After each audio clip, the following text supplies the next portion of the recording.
What we found so far is actually truly amazing, so let's take some time to summarize this. What we found is the following. Suppose we describe light. Light is moving, and we assign dx and dt for the light movement.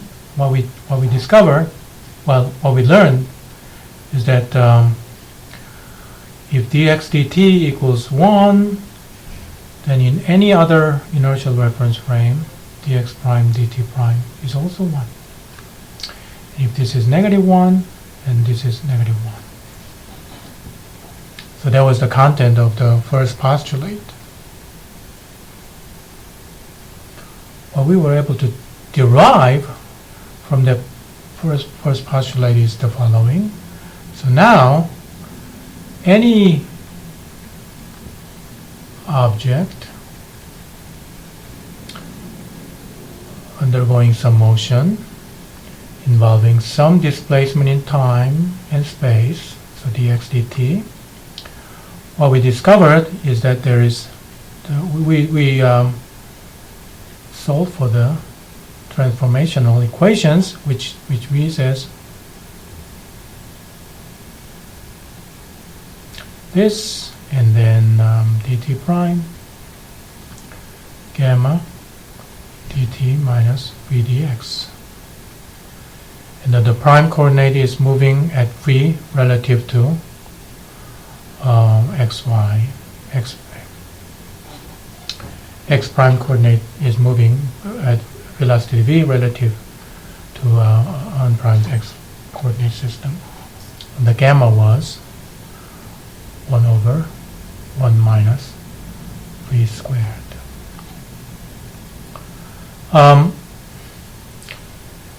As you can see here, gamma and v, those are just constants. Let me actually use the symbol v, a Roman character. Gamma and v are just constants. So this Lorentz transformation equation, written as relationship between very, very small intervals in time and space, can be immediately generalized to finite segments in time and space on integration. So delta x prime equals gamma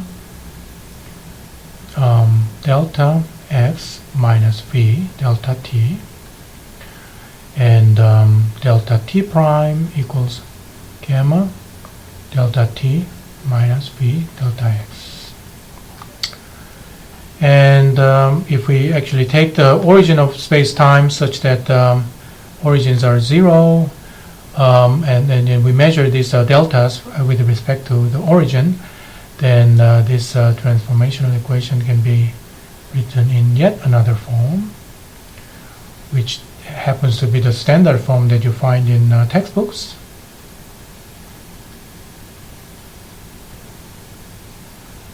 So you can write it like that.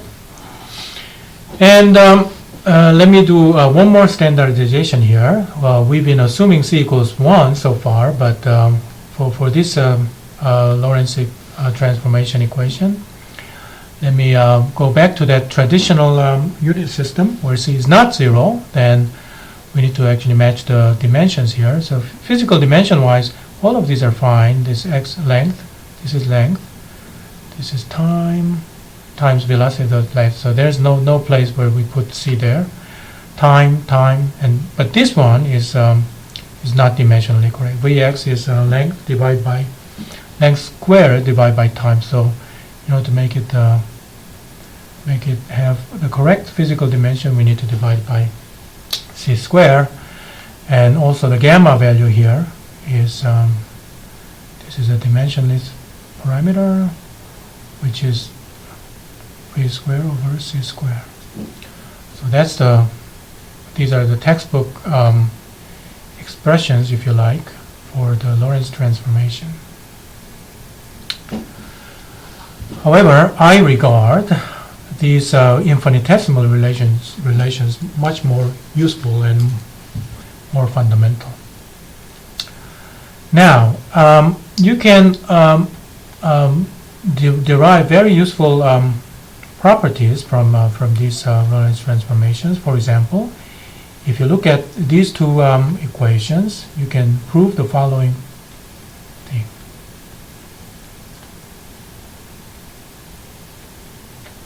I will leave this as an exercise to you because it's actually not so easy, not so difficult to prove. And you can prove that if you square this guy and subtract the square of this guy from that, you get dx squared minus dt squared. And in a similar spirit, you can actually form dx prime squared dt prime squared for this special case of light, the motion of light. What you will discover is that in these cases, dx prime squared minus dt prime squared is 0 for both types of motions, left moving, right moving, and dx squared minus dt squared equals 0. So this invariance here, this equation that's boxed here, you can see that the special case of the light movement is already included there. Now, why is this equation important? So it's so important, so I'm going to put another box around there. Why is this equation so important? Turns out, this is also left for your exercise. You can use this property. If you assume this, you can also prove this.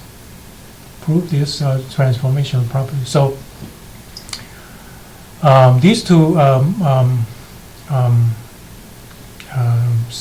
this set of equations and this equation can be regarded as one and the same. And so just by starting from this invariance of this dx prime square minus dt prime square, you can derive Lorentz transformation equation. And from there, you can, of course, derive that. And from there, you can also derive that, right? And of course, you can go here directly to there, too. By the way, you can also see that this, we saw that this assumption that the light behaves in this particular way was a basis on which we derived this equation. So you can see that all of these three sets of equations, they are equivalent. Among these, well, physically, I think this set of equations that summarize the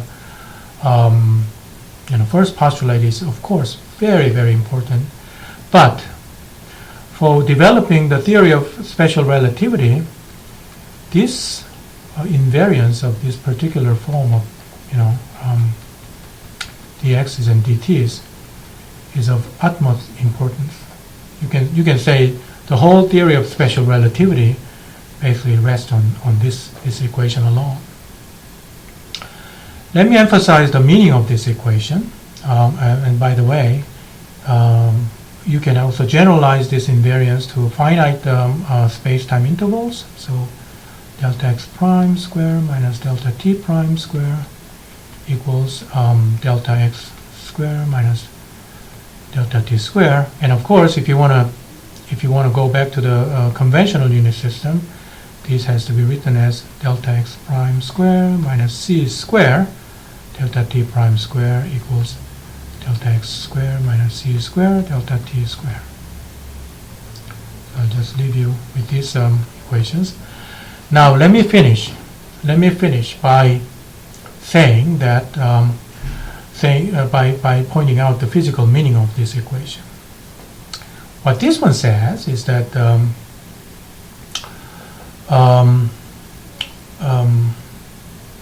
the following. Consider rotating a vector or translating a vector. There is something that's conserved when you do that, right? So there is something that's conserved. Namely, if you just translate a vector, if you just rotate a vector, the length of the vector is preserved. So for those normal operations, there is a conserved quantity called length, or you can square that and call that a length squared. So on translation and rotation, the length squared of a vector is preserved. What this boxed equation says is that when you translate, when you convert a space-time coordinates upon Lorentz transformation, there is a conserved quantity, and this, the box quantity here, is actually what's called length squared in space-time.